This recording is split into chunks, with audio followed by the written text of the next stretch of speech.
We are live. We are live. We are live. How's everybody doing tonight? Look like I might have to hold the show down by myself tonight.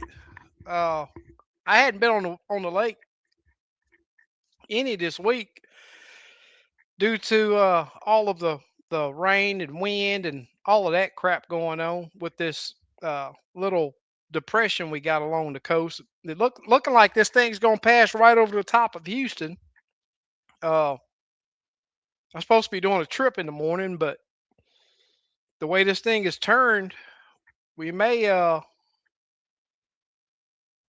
we may be having to reschedule.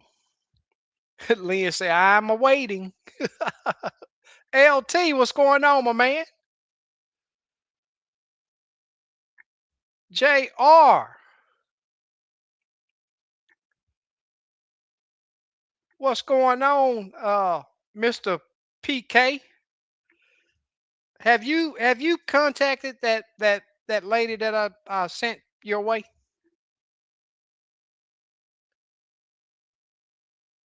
You need to send me some pictures of that kayak.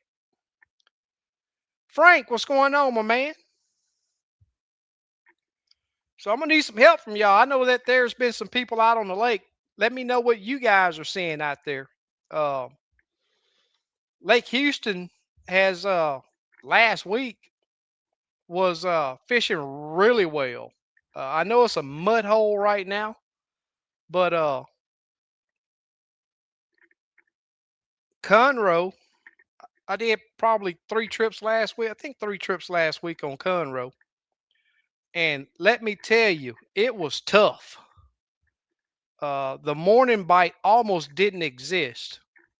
Um, Friday, uh, there was a good bud of mine that went out and said that the morning bite had improved. I knew it had to break, man, because usually the morning bite with crappie has always been a lot better than midday. But what I've been seeing is the midday bite has been a lot better. Well, Wayne, I know you're not gonna say you need any more rain right now. Y'all have gotten it on that coast down there. Lon the fisherman, what's going on, my man?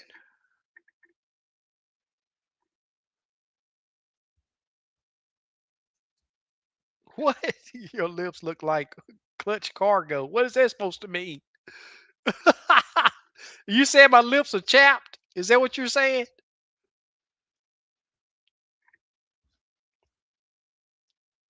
Clutch cargo.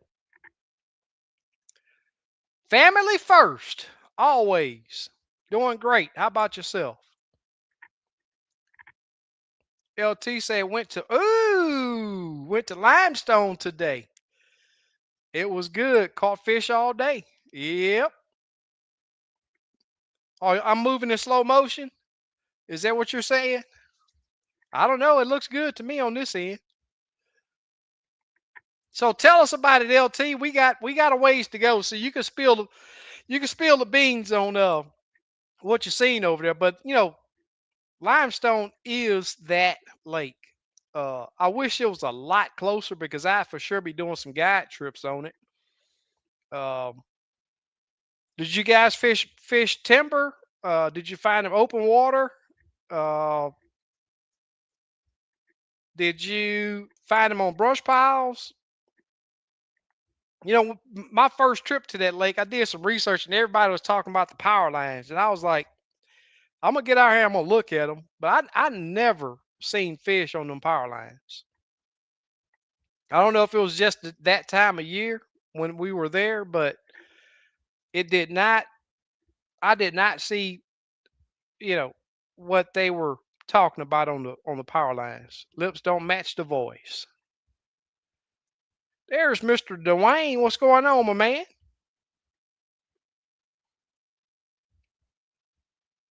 He said limestone. Let's go, without a doubt. I tell you what, man. I tell you what. I went to my storage today and worked on my old boat to get it back together. And that thing will be on the market coming soon. Okay, most all the fish are on timber. Cool. That's what's up. Good to hear. And that lake got plenty of timber for sure. From the rooter to the tutor. One thing that I will say that any of you guys that's planning on going to fish that tournament is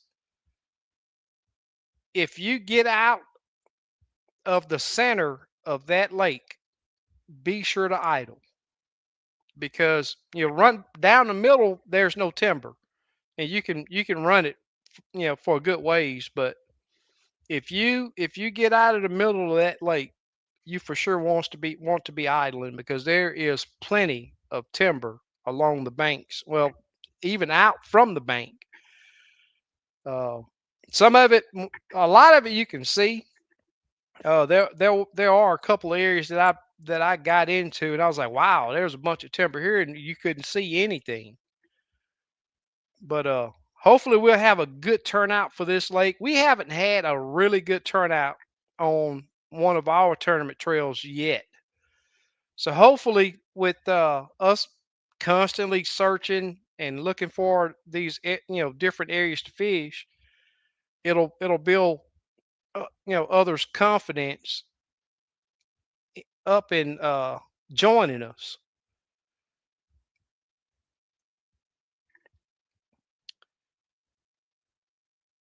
Says, what's going on, SK? Thanks for the live scope info early. Super cool. We're gonna talk about that tonight. Because I had three people hit me up today questioning about live scope. And I'm gonna tell you, live scope is most definitely a investment. One guy wanted to know if I thought it was okay for him to go with and I'm gonna tell you this, you can catch fish with Lawrence uh live tech. You can catch fish with humminbird live tech, but I will tell you that Gorman has the market. Um, if I will say that they're sort of a little more expensive than most, but at the same time, the clarity, the target separation, the ease of use, uh, you will find that Gorman. And I'm gonna tell you now, I've had guys go and buy, the Lowrance stuff and the Humminbird stuff, and then they want me to get on their boat. And I'm gonna tell you now, it is totally different than what you see on live scope. And I always encourage them to come back and do a trip on my boat to where they can see the difference that Gorman makes.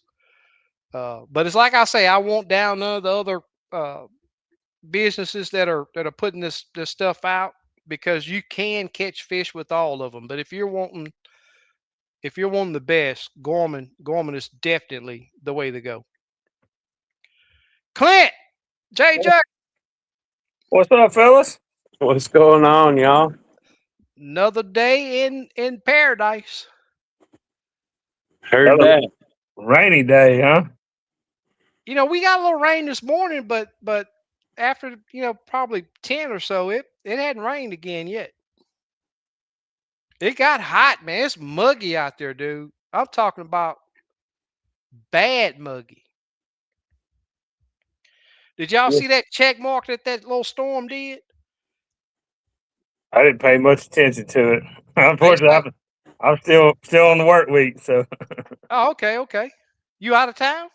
no, I'm at the house. I'm at the house. Okay, okay. Yeah. Yeah, they saying that it's supposed to come directly over the top of Houston, the eye of it, but the it's lopsided, so the clean side is totally dry, and they're saying there's not going to be a lot of wind. Hmm. But out over the Gulf, man, it looked nasty out there. And then Louisiana and Alabama and all those other states along the coast, they're gonna get hammered pretty good. When's it supposed to come in? Well, I think they're saying it's gonna be on top of us in the morning. Oh, okay. Yeah. And I got clients coming from out of town, and they so excited to to get out there on some crappie. I'm like, man, we need to talk in the morning because this thing is so unpredictable that it's unreal. You know. Yeah, I was at my stores today, and 1 second the wind would blow north, 1 second the wind would blow south, 1 second the wind would blow east. I mean, it's just constant and gusting, 15, 20, 30 miles an hour. It's Hmm. just no zero consistency with it. So LT went to Limestone, uh, I think yesterday. Did he say yesterday or today? think I saw his post say they went today. Oh yeah, he did say today. Yep. Say that they caught fish from beginning till end. Well, I'm talking about. Yes, sir. Always good to hear that. Yeah, we might have to watch out for him in a couple weeks. Hey, he putting that work in. That's it, bud. That's it. You put the work in, hey, good things happen. Yep, that's for sure. Yeah. No doubt. No doubt. JJ, JR hollering at y'all said you look tired. Yeah. Oh man, I've been just working, going and going. Yeah, I'm definitely tired. Yeah, I was supposed to went out on Houston today in my old boat just to run it around. And I want to fish old school. Yeah, I took the live scope off of it, so I just got DI on the front, and then I put a SI unit uh, on the helm today. And man, I'm gonna tell you, uh, I almost fell out in that daggone storage unit. I Oh don't know what man. happened. I mean, it hit me like that. I was like, I almost dialed 911. Mm. But And got to stay hydrated, man. It's hot. I I was drinking plenty of water, but I guess I overtempered or something. Wow. Yeah, I came Man, out and got in some of that wind, got in my truck for a little bit, turned the AC on, and start feeling a little better. But it hit me hard and fast today. Yep. And I didn't get to go out on the lake. I wanted to. Should How look. muddy is how muddy is Houston? Oh, it's you can cut it with a knife. Them ducks are walking across it, huh? Yep. Yep. Frank said should look into Lake Texana. They do have crappie tournaments from time to time. Texana, how far away is that? Let me look it up. I've heard it, lake. Hmm. Heard of Texarkana. I've never heard of Texana. Yeah, Texana. I think that's the way it's pronounced. Texana. Lake Texana. I think it's a E though. Yeah, Lake Texana, Texas. Hmm. What is it near? Et- Etna. So it's gonna be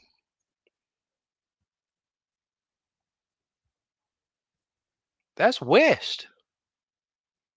El Campo. It's west of El Campo. What other major town? Bay City, West Columbia, Rosenberg. Down south. Yeah. Yeah, southwest.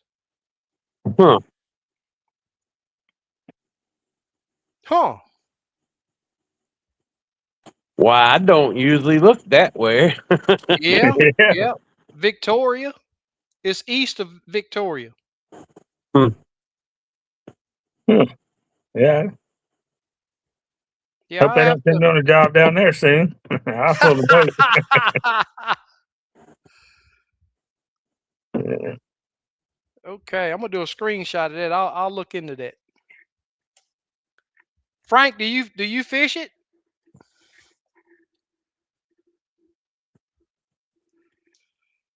Lynn says weather tonight said heat index tomorrow be 108. Yeah, it felt like 115 today. You like I said, humid. Yeah, it's very humid. Yeah, Jr. I'm gonna definitely be doing that tomorrow if I get to go. Yeah, I was a little late getting on today. I pulled the unthinkable. What happened? Wow. One more went in the live well than come out about 5 days ago. Oh Dude. no. Man, that's been a mess. Yeah, you want to get that taken care of. You don't want to be trying to keep fish alive in the Dude. tournament. Oh yeah, of course. I don't notice it until today when I'm out there messing with tackle and messing with line and stuff, and I smelled something. Man, that's nasty. Well, back there and look, son of a gun. I thought I Wow. had them all on, the cull tags. Did you weigh it? How many fish did y'all weigh in? 5 or 7? 5 fish. Five. So did Yeah. you weigh in 5? Yeah. Oh yeah. Okay.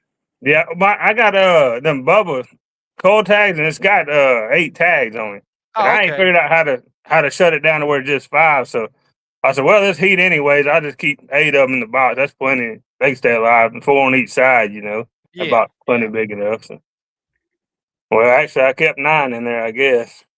Oh So man. Amistad. I guess that's how you pronounce it. I've heard of that lake too. I can't tell you where it is. Long ways away. Yeah. You just crossing it or you gonna fish it? So Frank hadn't answered my question yet. I want to know if he fished that lake, Texana. I've never heard about it. I think it's a big bass lake though, from if I remember correctly. Don't hear much about it for crappie. I haven't. Say, I hadn't heard of it. First for me. Yeah. Clint, you can spill the beans now, buddy. What went on this Telling you. past weekend? Man, pretty good fishing. I think there's about 15 boats showed up to it. Pretty good deal. It was all a fundraiser for Safe House there in Huntsville, Mm-hmm. and like a women's shelter thing. It worked out pretty good. I didn't realize it was a trailering tournament until the day before, really. So you had to show up between 4:30 and 6 o'clock and get your live wells checked, all your boxes checked. Then you could go launch wherever, and you had to be back by 2 o'clock. Well, I done scouted that area, so I said, "Hey, well, I'm gonna fish here, and get another hour at least." Time I trailer all the way down, I found fish in the tournament fish. I found 6 to 8 foot of water, maybe 10 foot of water at the most. I caught a few out on structure, just out by themselves. And then, but most of them was up under in the shade, wherever you can find shade, lay down tree, docks, up under there. And it seemed like the bigger fish I could find was in the bottom of the school. You'd have to sit there and watch that school for just a minute, and maybe even throw in there and catch one or two, get them broke up a little bit, and you can see that bottom fish. He just sink down in there, and Mm. then trying to get to him under, most of it's under docks or under shade, laid over trees. Shade was probably the number one factor. I learned that out on Friday. I went up there Free Fish Friday, not the area that I had found bigger fish at, but another area. I was like, well, there's fish here. I want to see how they're acting, see what they're biting, and make sure all that was working good. And I kind of realized, keyed in on shade, Mm-hmm. the shady side of whatever structure it was.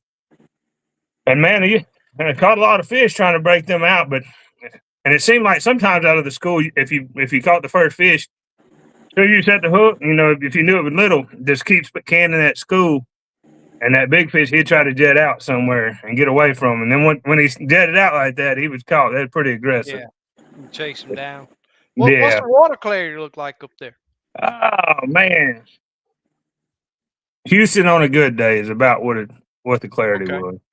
Now, if you got on that river channel, it was nasty. It was chocolate milk, like it was nasty. And there's a bunch of floaters and stuff down. Had me pretty timid to run before daylight, to run out, in different coves. I've mainly fished 2 different coves, mainly most of the day. I run through one of it one time, and I was hitting a couple of them bigger fish in them schools that I never could get them to break out of.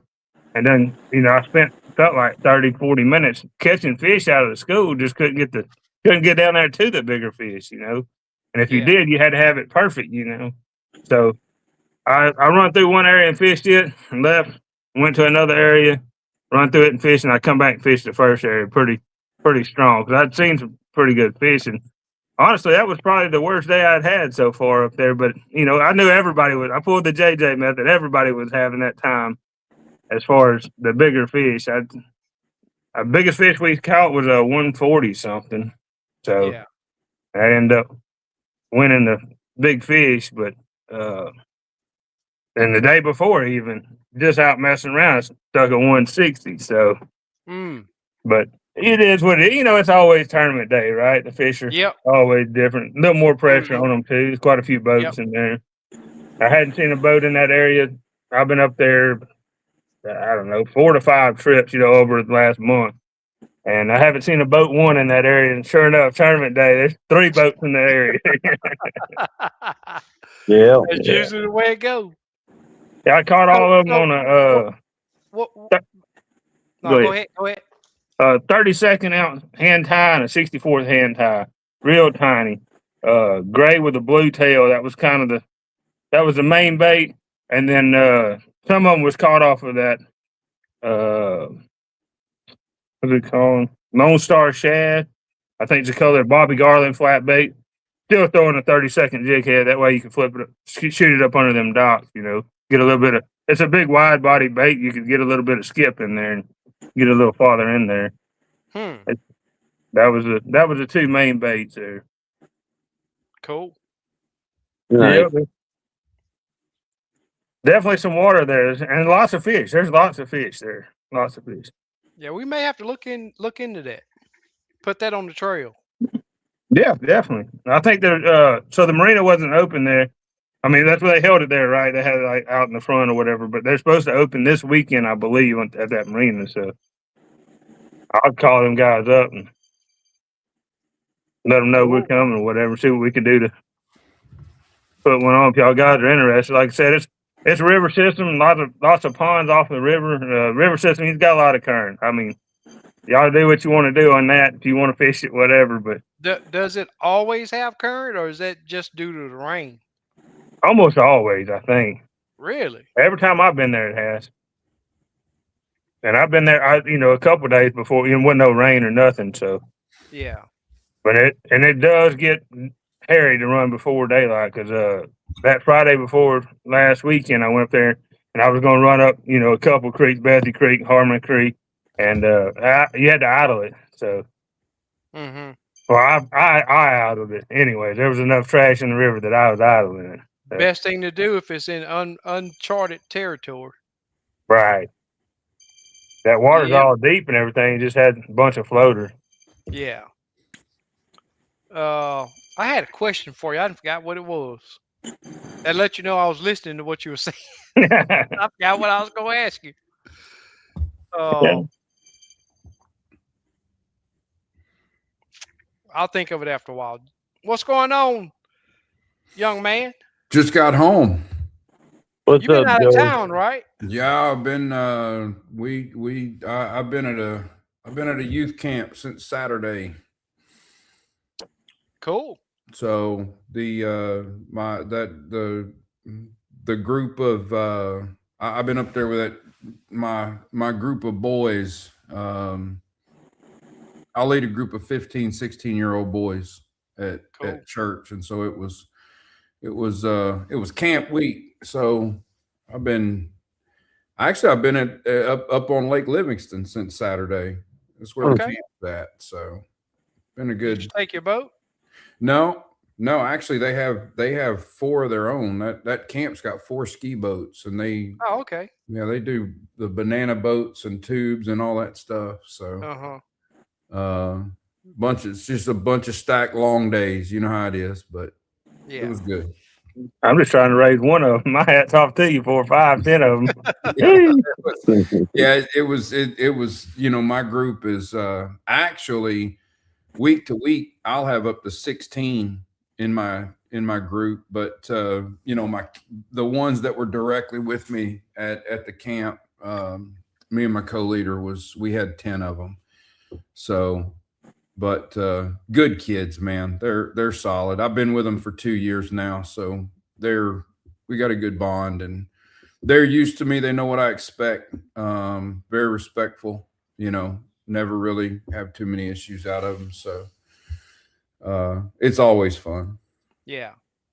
Don't mind me asking, what camp was that? If you don't mind me asking. It's called Boxwoods, and it's if you've driven down 59, you've seen the signs for Camp Choye, Mm-hmm. Choyeh. They've got a couple of camps around Livingston, but this one was called Boxwoods. And if you know where, so I would say it's basically halfway between the state park and Cold Spring, not Cold Spring, on Alaska. Hmm. So there's that where, if you're going up past Goodrich and you get up to where the state park is, there's that kind of cutout in the east bank, and then there's a bit of a peninsula that sticks out into the lake on that north edge of that peninsula, that kind of is the north border of that lagoon right there. I don't know what you'd call it, but it's just a pocket of water that's in the bank there. It's on that north side where this specific camp is. Were y'all able to run the boats out there, or? Yeah, they let them kids tube in this rain. Believe it or not, if it wasn't I can't lightning, believe that they were tubing on Livingston. Period. yeah, wasn't a lot of wind. Yeah, It but I'm didn't talking about the really. trees. Oh, actually, the water conditions and everything there in that part of the lake, it was pretty good. Water looked good. It Hmm. wasn't anything too bad. I mean, there were some days where it was really like it was torrential, and they kind of shut it down. But they were, you know, they acted like it wasn't their first rodeo. They let Hmm. them run those boats. That's kind of like Beacon Bay area or uh, Mm-hmm. Pinwall. That yeah. Yeah. Yeah, but Beacon Bay got a ton of trees in it. Up in the cove, it sure does. Mm-hmm. Yeah. This is on the north side. This is on the other side of the cove. It's not in the cove itself. Mm. So JJ, you been fishing? And I'm just recovering from being really sick. I had man, I just had upper respiratory. So last it's Friday I going around. took off of work, stayed in bed, got on some medicine. Saturday did the same. And Sunday I was like, man, I'm going fishing because I'm going stir crazy. And I got up, looked at my boat, went back to bed and stayed there too. So Hey, that's a good thing, man. It was rough out there Saturday, dude. I'm yeah, talking about bad. no, there's no doubt. Yeah. I yeah, I haven't been out on the boat, and next weekend I won't be on it either. I'll be in San Antonio with my son. He's got a bowling tournament up there the weekend. Oh, okay. So That's the weekend of Somerville tournament, right? no, they moved that. That was moved to the 27th? 27th. Yeah, You talking about this weekend coming up, huh? That you're yeah, going to San Antonio? Oh, this Yeah. coming weekend you're going up there. yeah. I'm gonna be able to make Somerville now. I moved that guided trip that I had. Those guys were flying in from New York and Florida. They were able to do it on a Friday, and I just took the day off. Okay. So I'm gonna do it then, and then I'm gonna fish the tournament, and then I got another trip booked for Sunday. Man, So you're Okay. bold, dude. You're bold. Yeah. I don't know how yeah, you do it. gotta do it when you can. I mean, it's Yeah. hard. It's hard juggling working full time and trying to do it. You know, you got much choices. Either you Yeah. go to a different lake that isn't so bad, or you just get out there and try to get it done early. You know. Yeah. Yeah. We covered from the dam all the way up to Kegel. And I will tell you this, if I'm hoping not to have to, but if I ever have to do another trip on the weekend, it would definitely be up in the Kegel area. There's still a ton of wake boats up there, but the wakes from them only hit you one time. They don't run, Yeah. those wakes don't go to a bulkhead and bounce off of it and come back. Yeah. I'm gonna tell you, JJ, I have never had waves hit my boat as bad as it was from all sides as it was Saturday. Yeah, it gets really bad if you're out there certain days. I know that, and I've dealt with it for quite a few years. I hate it, but like I said, what are you gonna do? Yep. And the crazy thing, you know how up north they try to run that. I guess that's the East Bank that they constantly back and forth on. Oh yeah. So I'm coming through there, right? You can't cut across because there's timber all out there. Mm-hmm. Don't you know these fools are looking at me crazy? Oh yeah. I'm talking about they pointing fingers, and I'm like, what you want me to do? You go out there and run in that timber. I'm not gonna do it. That Oh, and sounds that's like what gets you is they'll be right in the boat lane, just kind of their boats will be sitting there, they'll be swimming, or there's so much going on around that lane, and it's very narrow. It is narrow when you get up there. 100%. Yeah. that Yep. sounds like another place I got that and that at one time. And I'm telling you, bud, I had that bait in gear, foot off the throttle, nothing on it. And I'm trying to idle through this area on Houston. You probably know what I'm talking about. Trying to Hmm. idle through there, and I bet they're all up in the uproar. I said, man, I can't go no slower. That's Yeah. as slow as I can go, man. Put it on the trolling motor and go by y'all. I don't know. Y'all all up Yeah. there on the bank anyway. There ain't nobody in the water. Yeah. And then the crazy thing is when they pass by you, they don't But care. yeah, yeah. Yeah. Yeah. I before I left out on Saturday, I had a few. I had a real narrow window of time on Friday, so I'm like, I'm gonna just get out there and go see. Houston on Friday. It's a 3 day weekend. I don't know what Mhm. happened. I don't know what happened to people's jobs, but people only work 4 days a week now or something. I don't know. Um, but it's like 10 o'clock on Friday. It might as well be Saturday. And I was, initially early. I was having a decent. I was catching up with some decent fish. I was finding them. Whatever. 9 o'clock hit. The boat traffic picked up, and them fish know what time it is. Yeah. They shut down. I mean, shut off. And it was a switch flip. The boat traffic picked up just ever so slightly, and it's like they knew it was the pressure was about to be on. The people were on the water, and they just it. I pulled in. I think I took my boat out of the water at 11 o'clock. I was like, Mhm. I can do without the frustration. I'm Yeah. good. Boat Caught a few slap mean a fish. lot, man. Huh? Boat slap. Yeah. I mean, just the additional noise. I mean, just extra boats on the water Hmm. transiting back and forth. Oh yeah. They can hear it from a way off. And when it's just consistent, constant boats moving back and forth, um, I 9 o'clock, it started significantly slowing down. By 10, it was over. You Yeah. know, I feel for the people that can only fish on the weekends. I'm yeah. telling you, it is 50 times worse than when I was working. Yeah.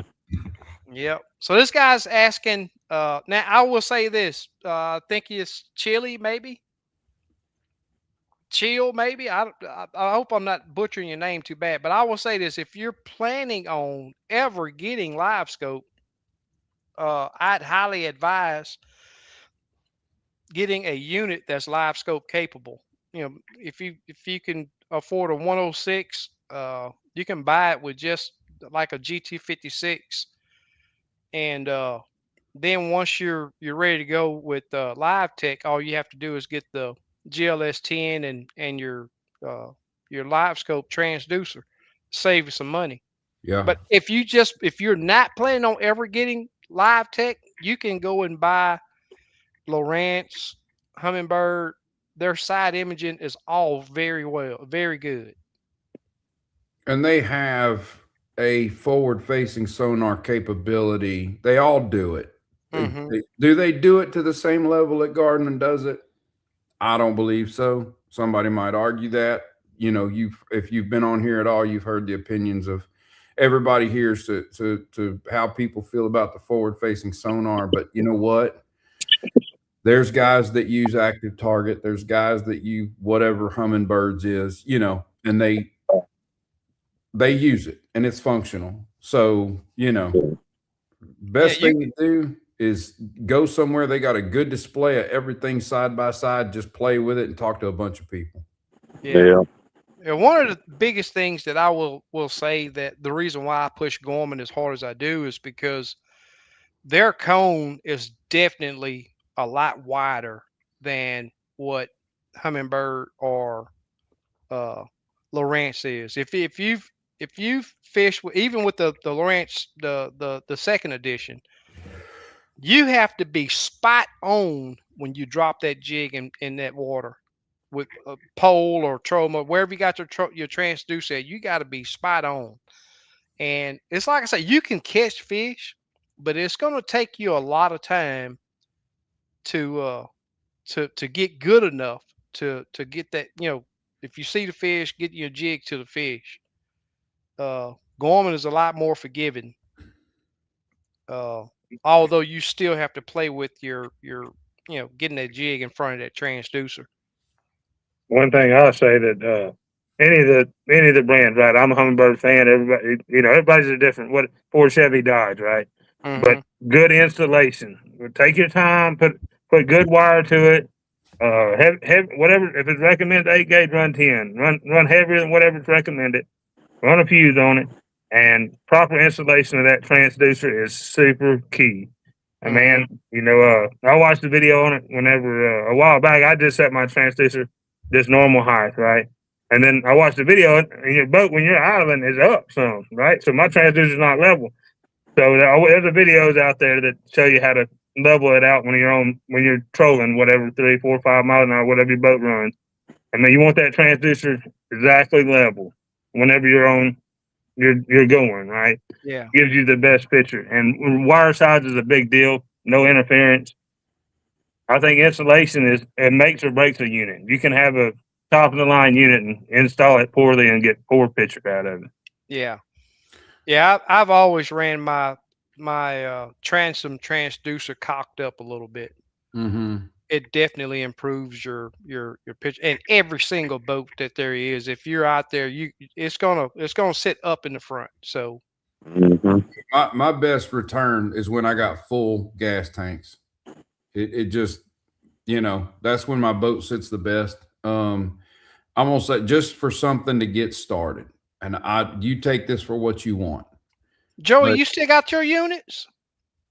um, I yeah, actually I do. I didn't even think about that. There you Chili, I go. got I got a setup that I'll sell you cheap, and it's all Lowrance. I got an Elite 9. I've got a HDS 12. They're 2021 models, and I've got an active target one with the box. It's ready. You'd be fully rigged out. Um,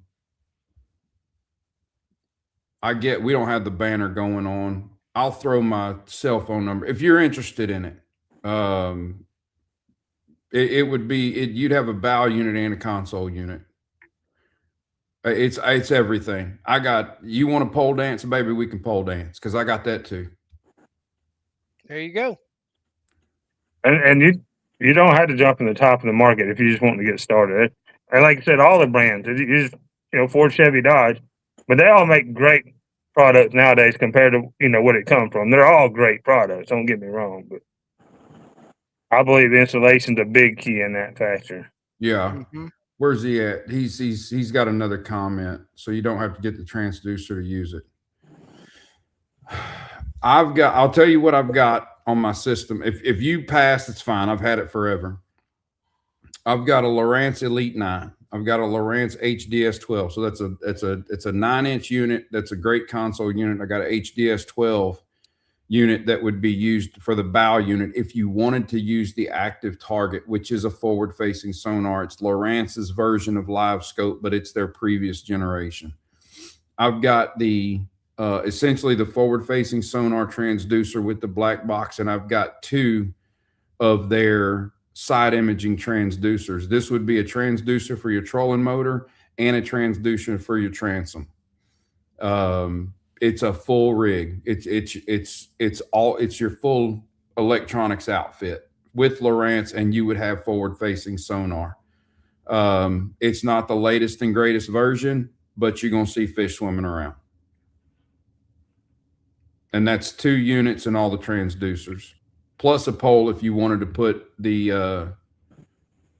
the pole on, have a separate pole and it not be mounted to your trolling motor. Yep. Yeah, I got a question today. Uh, Guys getting ready to get uh, live scope, and he was wondering if he should start with it on the pole. And you can do it however you want. I did. I don't recommend it. Yeah, I I'm not highly on it anymore. recommend. We'll put it that way. I highly recommend putting that time in to learn your boat control. Get it out of the way because it's going to be your most successful way, and to where you can consistently go and catch fish. And this guy, first question to him was, "What lakes do you fish?"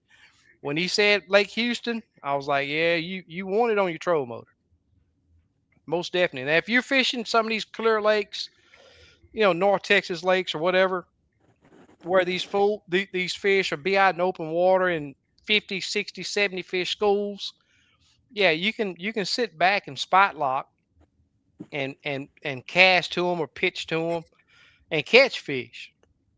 But on Lake Houston, with this tightest, to the structure as these fish get, you got to be spot on uh, with getting that jig right on them, and it's not a pass by. It's you got to get it right there, and sometimes tee them off before they'll even acknowledge that that jig is there. And These and spot lock's not gonna hold you there. these salesmen are good because they're gonna sell you a pole, they're gonna sell Hmm. you a smaller unit, and they're gonna sell Hmm. you the older unit. And then you're gonna go back and you're gonna take it off the pole. You're gonna have a pole just sitting there. You're gonna Yep. buy the mount for the trolling motor, and then you're gonna buy a bigger unit. Instead of, if anybody asks me, I always suggest, look, buy the biggest screen you can buy.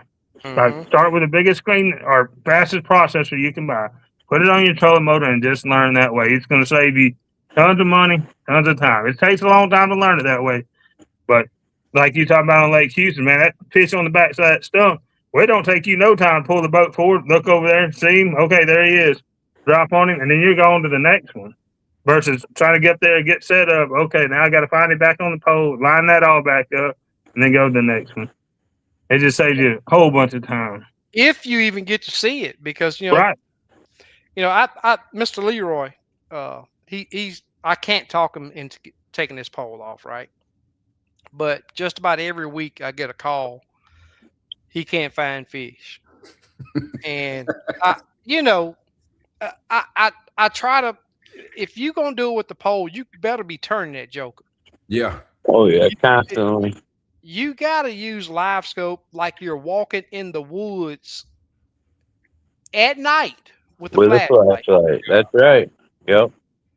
So you got to turn that thing to be able to see.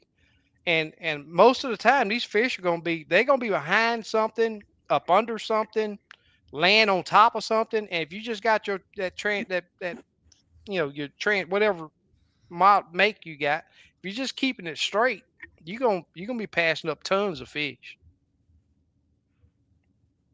But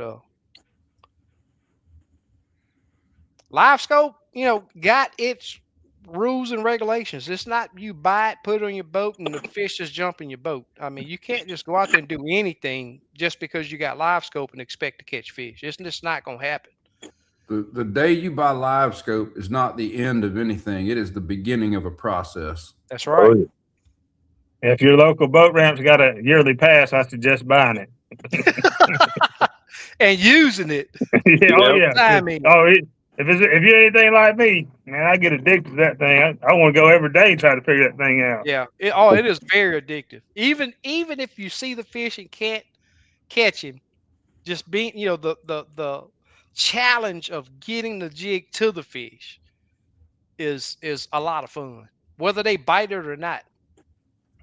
One thing that I've said for years, even before this goes with just side imaging, uh, even with just throwing your marker buoy out, I always advise, and this will help with your boat control, learning boat control too, is find some structure that you can see above the water and learn to keep that boat at a certain distance from that structure.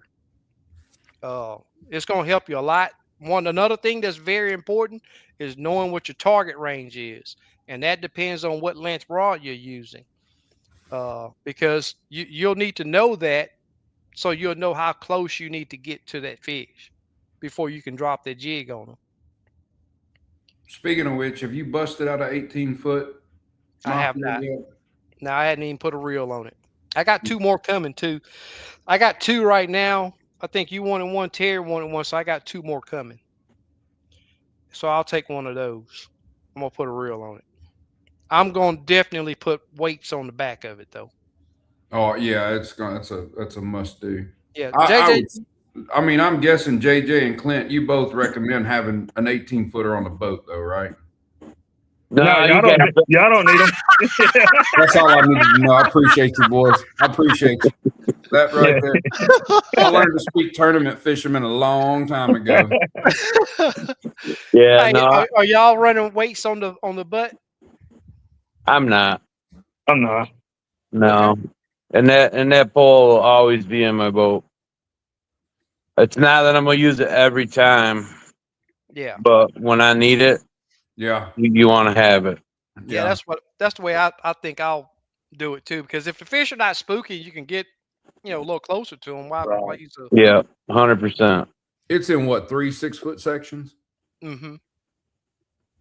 I've been pretty fortunate. Them fish up there, I guess they ain't got a bunch of pressure on them. Now you can eat right up on them up there. Hey, I did see something really interesting. Saw some couple, I guess homeowners there.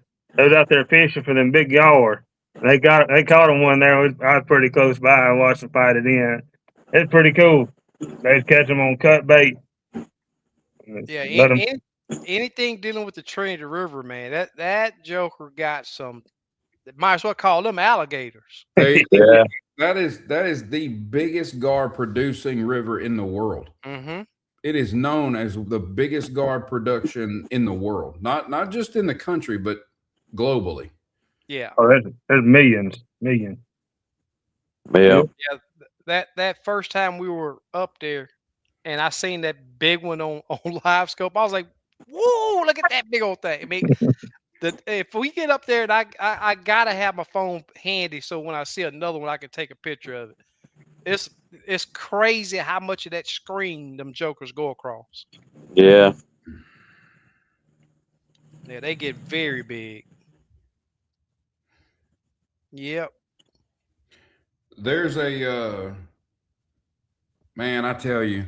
So JR's family's kind of around there. JR Browder, John Browder, 1771. He's in the comment section if you don't know who I'm talking about.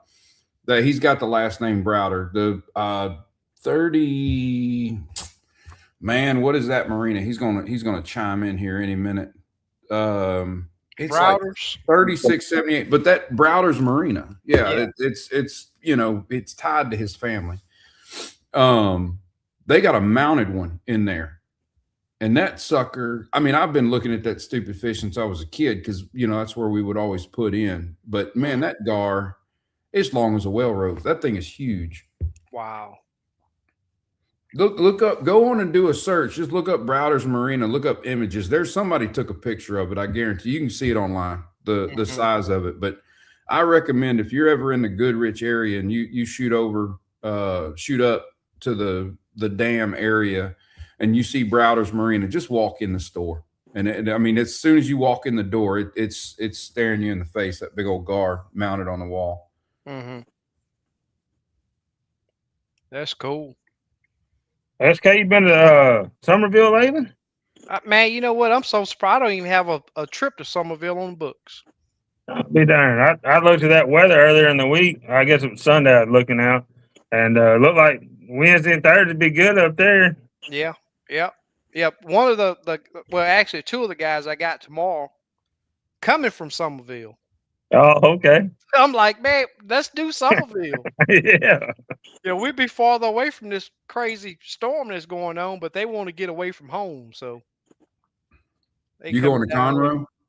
Conroe? We hadn't made up. We're gonna talk about it in the morning. What day are you doing this? What, the trip? Yeah. Tomorrow. You seen Lake Houston? I've heard about it.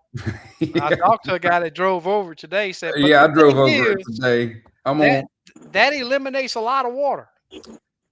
it's up. It's Oh, up and is it's it high? ugly. Oh yeah. There's a lot of water in that lake right now. The thing is, though, that eliminates a lot of water. Hey, It's I'm gonna not push them disagreeing shallow with you. and out of the current. Yeah, I'm not disagreeing with you. And they're probably gonna be shallow. Y'all didn't hear Very me say shallow. that. Yep, Yeah. they're gonna be But shallow. Talking about some 4-foot water. yeah. Yeah, and there's 4 foot of water where there's usually not one right now. That's right. Yep. So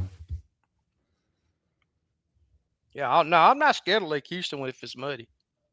I mean, I hate it being muddy in the thermocline because it makes the fish so spooky, but yeah.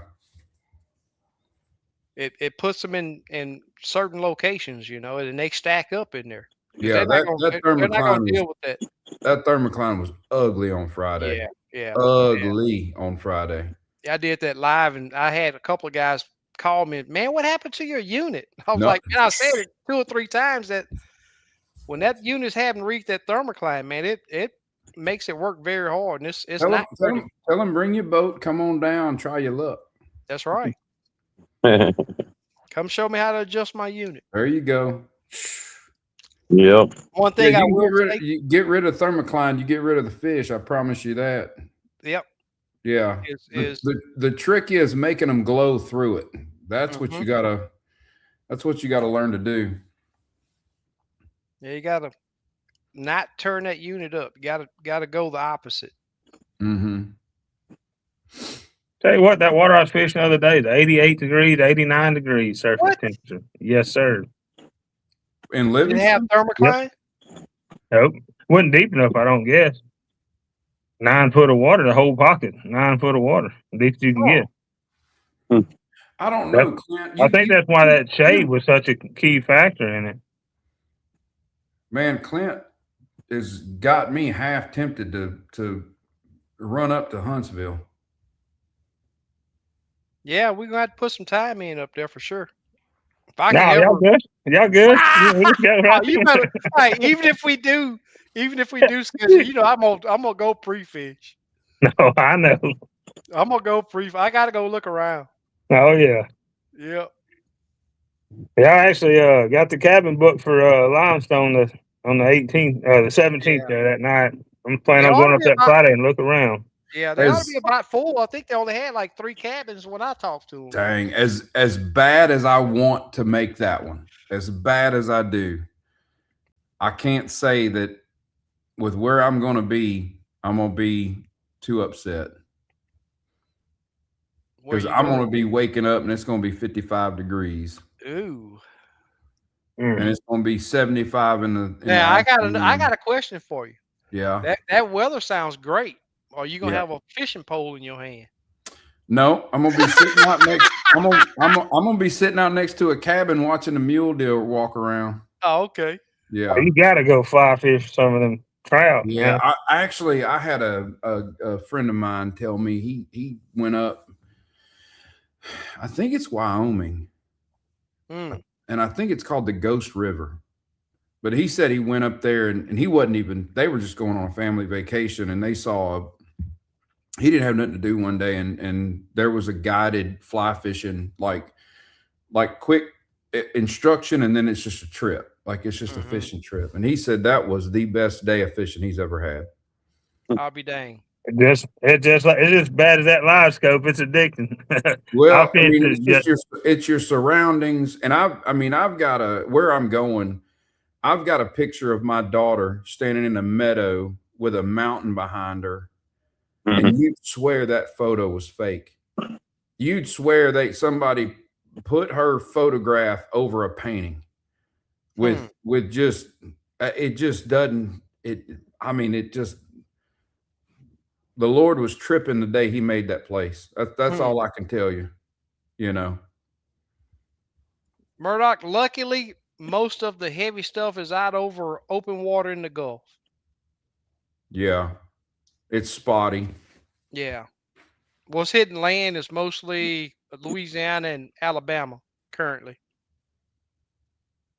But they're Don't get me saying that the eye of this thing is going to pass directly over the top of Houston sometime coming soon. don't get me wrong. I don't need not one more drop in my yard. It's full. Not one more drop. I'm good. You know what Yeah. I just noticed? Because I'm gonna send you and Clint this picture, but JJ, I don't have your number, and I don't understand why not. I don't either. Well, my number is shooting across the screen, so if you want to take a minute and shoot me a text or something, so I got it. But Not now. Not right now. at Right. whenever you get a minute. Yeah.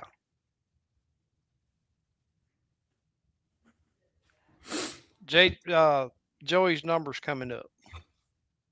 Y'all got some big trips for Father's Day weekend. Y'all doing any fishing this weekend? I'll Is be it in Father's Day San weekend? Antonio. This weekend is Father's Day weekend? Yeah. Yep. Oh, shoot. I didn't even know. If I do go out, Clint, it's gonna be to run my other nitro, and I'm definitely gonna do some old school fishing without live scope. I'm just gonna be dropping down to some, but it's gonna be early on, early off. Yeah, I'm not even gonna know how to act to go fish the tournament in Somerville because it's been about 3 weeks since I've been on my boat. Yeah. Oh man. Yeah, I'm going somewhere. I ain't made my mind up yet. I'm gonna try to watch that rain and see where I can dodge it. I'm going somewhere though. For sure Friday and hopefully Saturday too, somewhere. Yeah, I think the percentage go back up closer we get to the weekend, right? I think so. Yeah. Yeah. And I'm gonna run up that Friday to Somerville before the tournament and try to look around there. It's been so long since I've been on it. I might try to make that this weekend if the weather hold out. Mm-hmm. Murdoch says, in 57 years, I've never seen a storm form that close to land. Yeah. It is crazy.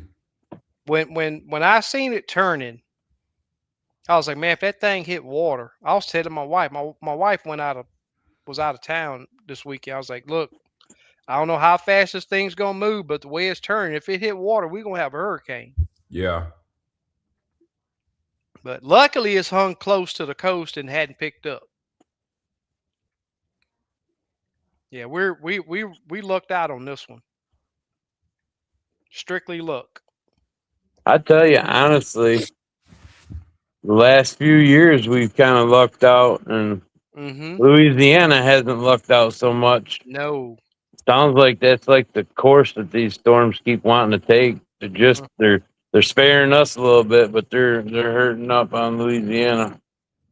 We paid our dues back in 17 and 18. That ain't no lie. Yeah, yeah. That's not no lie right there, buddy. Yeah, I felt, I had a couple of people that lived on the lake that was calling me saying, man, you need to bring your boat out here to help some of these people. I was like, dude, I'm landlocked. Yeah, we were on an island. Yeah. Yeah, we were dry here, but I mean, it was raining, but we Yeah. wasn't dealing with any flooding, but we couldn't leave our neighborhood. Yep. Yeah. And that's a bad feeling for somebody to be, and they wasn't calling talking. They were pretty riled up when they were calling. I was like, there ain't no way I can get there. But That's some pretty dangerous stuff. I did take my boat out there. My parents lived down there, close to the East Fork down there. So we're driving back in and out. And of course, forgot this medicine or whatever it was, check on the house. mm-hmm. Man, that water's powerful. It's unbelievable. Yep. At one point there, I come around and actually hit the channel part, and I had a 90 horse back then. I was running at full throttle and making about 5 mile an hour is all I was making out of it. Normal run 40 miles an hour. Yeah. I had friends that got pulled out of their dining room by jet ski. Mm. Wow. Yeah, it was. Yeah, that was a pretty tough deal, man. I've never witnessed it that weather that bad ever. Flooding that I've never witnessed it my entire life. My parents been living in that spot since I think 67 or 68, somewhere around there. They've been living in that same spot, and water never even remotely closed. And it Yeah. got about an inch from going in their house that time. Hmm. Unbelievable. Yeah. That was a freak deal. That Harvey was just a. I mean, they call it a perfect storm, but what it was that it. We got hit with it twice, basically. Um, and what it was there was two high pressure systems that basically made a pocket. So when it came up, it just got stuck, and it Mm. sat Right. there and it dumped and it dumped. Then it bounced off, re-energized, and came back and hit us again. Yeah. So 52 inches of rain in 4 days. I mean, it's I, 4 foot of rain. Like that's I 4 feet of rain. yeah, I still say that Conroe contributed a lot to the flooding here in Houston. Mhm. And all of the money that they're spending on flood control. I mean, the biggest bottleneck is 1960. Oh, that bridge where it can't flow. Exactly. That's the biggest bottleneck on Lake Houston, and nobody ever talks about it. But it's Yeah. coming up close. I did a post. I don't know. It's been probably a year ago. Uh, that bridge in some areas is about washed out. Mm-hmm. I'm talking about it's missing a lot of you know they got those like concrete bags that's lined up along the whole. There are areas where that stuff is just washed out, and you can look up under the road up there. So I made a big old post, sent it to mayor and all of that. I was like, man, look, it's cheaper to do preventative maintenance than to shut this bridge down and have to redo the whole thing. But to this day, I've never seen anybody over there inspecting it or anything. So they may just be wanting it to wash out. That way they can make it an entire bridge to go across it. It's crazy that I've had people on my boat and we'll be up there fishing and they'll be like, man, I never knew that wasn't a bridge all the way across the lake. It looked Hmm. like a bridge, but until you get on the lake, there's only two little small openings that the water can actually flow through. Yeah. So that's the biggest. You know, they talk about doing this dam work. I still don't see that that's gonna help because you got that whole big old dam down there that you only got a couple of gates right there, but the rest of that thing, the water can just flow right over the top of it. I think that 17 foot from Harvey was due to 1960. That's the biggest bottleneck. Yeah, because it's coming in. If it ain't got a good pathway to get out, it ain't going. Yep. Claudette, Allison were like I remember Allison. I've never heard of Claudette. No. Allison was a bad joker. That was way back in I think early 80s, if I remember correctly. Alicia was early 80s. Alicia, yeah, that's it. Yeah, yeah.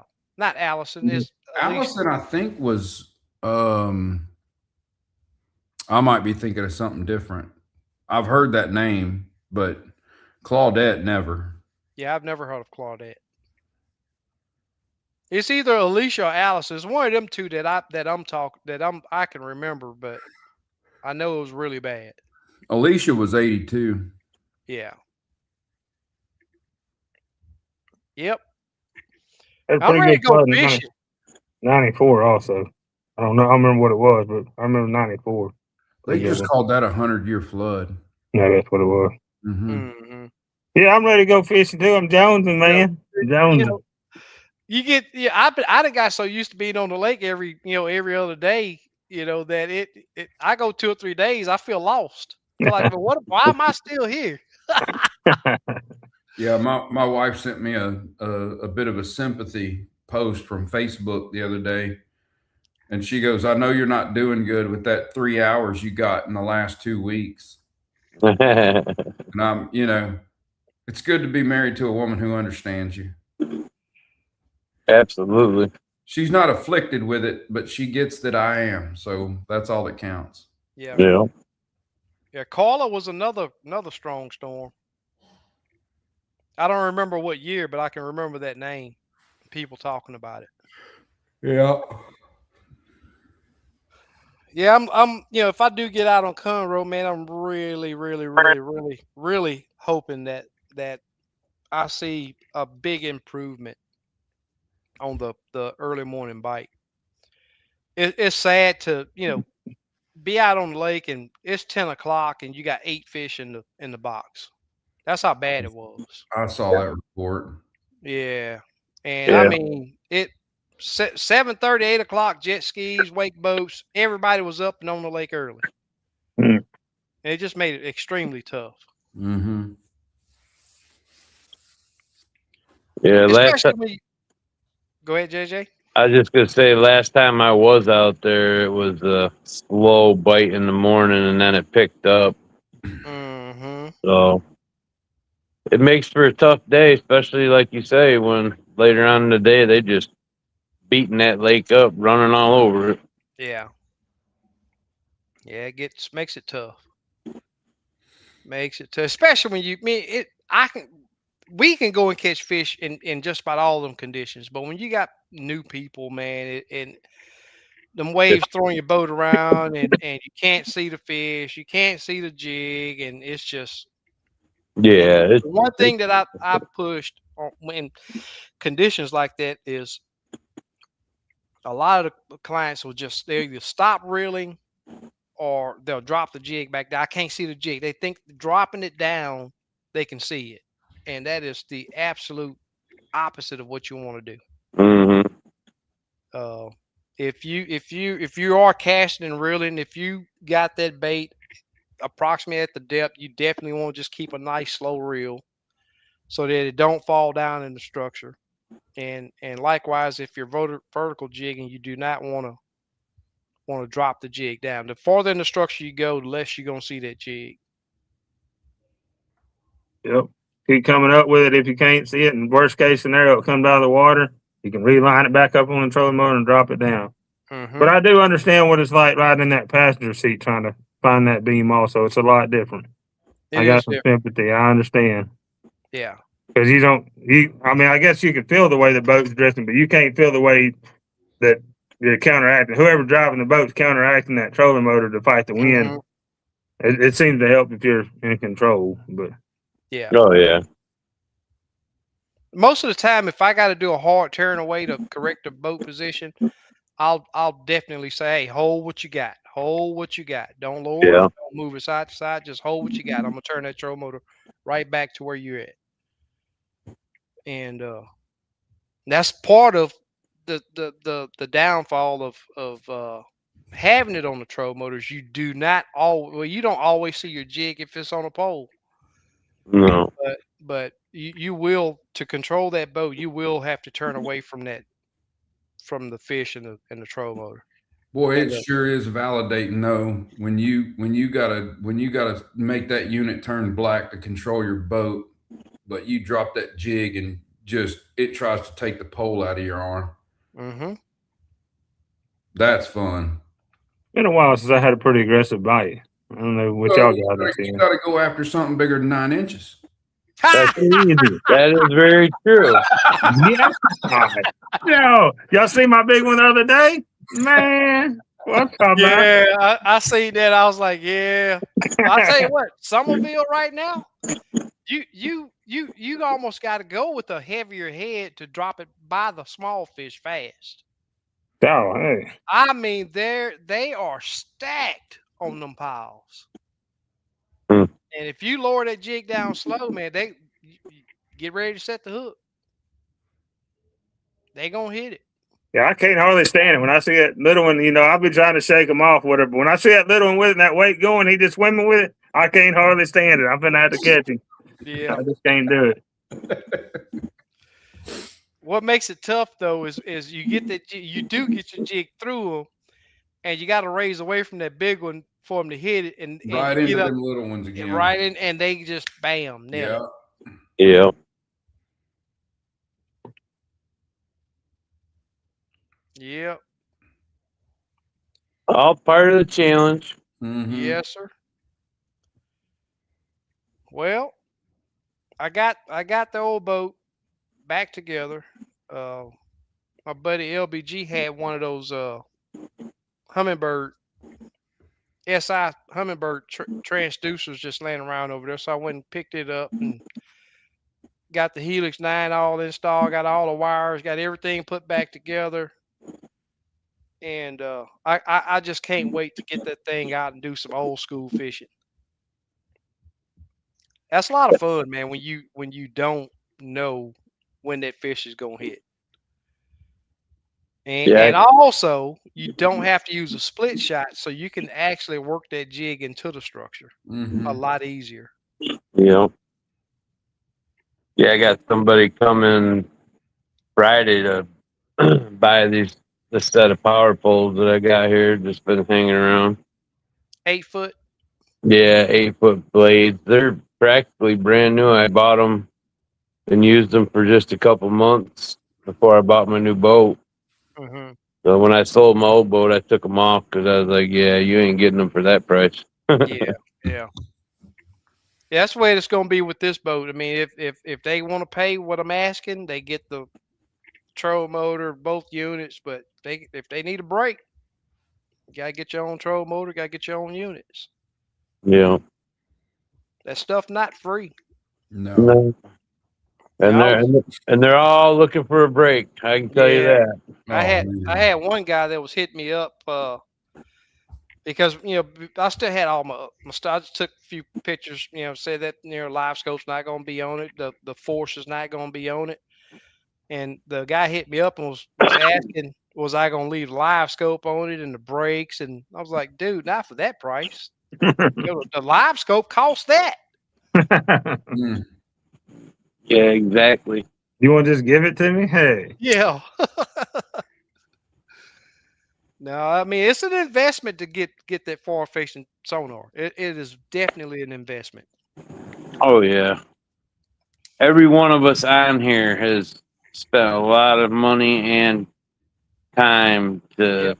to have our boats set up the way we like them. Mm-hmm. You know. I don't even want to talk about it. Yeah, because I'm still tweaking on it. Joey done went through a whole new boat. He had a brand new boat and live tech and then changed up. Shifted from a 126 SV to a 9213. Yeah. Yeah. Y'all watched the video the other day on those 9,000 series, how much faster they are. They're real fast. Yeah. It's made a big difference. I see so many more fish. I see it, and I couldn't put a finger on it. And what it was just once I figured out how to adjust my gains, or my catch rate went up. And it's not that my catch rate went up because I drastically I saw more fish. Mm-hmm. You They can run see a lot more hotter, fish. seems like. Man, I'm What's running. that? They run a lot hotter. I'm running They like are hot. 53% gain. That's Yeah, it. yeah, and they're That's glowing. top end. Yeah, that crappie will glow like a catfish on an SV. It's sure hard to figure out at first though, because I guess What do there's you? so many pixels in there. It's a lot of pixels. Yep. Yeah. What are you running your color gain on? My color gain, I usually run somewhere between 50 and 70. Yeah, I'm running low 50s on it also. But You still use a 32 though, right, Clint? Yeah, I'm still running 32. Yeah. mine's a 34. But I'll I'm run wait- 50 to 70, and then I think I adjust my color gain probably more than my regular gain. I'm waiting on that new iCast. See what they're gonna come out. They got to be coming with something because that screen's 4K. I mean, and they're only pushing 1080 right now out of the 32 in the black box. They Oh, got to be coming with it something. was. They were setting the stage. Let's see. They said, let's see which boys we got out there wants to spend the money because they're gonna spend more after we drop this next thing. Yeah, let's Hmm. go ahead and sell as many of these 34s as we can. We're gonna put something out new. Yeah, Yep. That's the way Yeah. electronics work. Oh yeah. When they put something out, they already got the next big yeah. thing in the works. They're just waiting for you to make a little more money. Hmm. Let you get a Anybody hiring this weekend? let you get over Exactly. the sting. You know. Yeah. Yeah. I was at and here's the bad thing. I did that trip Saturday and got the fish all cleaned up, and I always wash my fillet board and sit it up beside my truck, passenger side. I won't be doing that no more. It'll be on the driver's side. But and this is the second time that actually third time, but usually I do a walk around my truck and boat, inspect everything, look at everything, and I'll catch it. But this past Saturday, I was so frustrated that I'm not checking nothing. I'm getting ready to jump in this truck and I'm getting home. I was all the way back in my driveway. Looked back, I was like, something missing because I always put my big fillet board in my on my floorboard in the back, and I was like, you got to be kidding me. But Mm. there's a guy that lived near that ramp over there that went and it was still just laying there on the ground. Oh, so Ooh, you're gonna man. get it back. Yeah, Yeah. I'll get it back. I saw your post, SK, and I almost jumped in the truck because it's right next to my house. But like I said, I was so sick and laid up last weekend. I was like, man, I hope he gets it back, but I just can't do it. Yeah. Oh, you live close to there?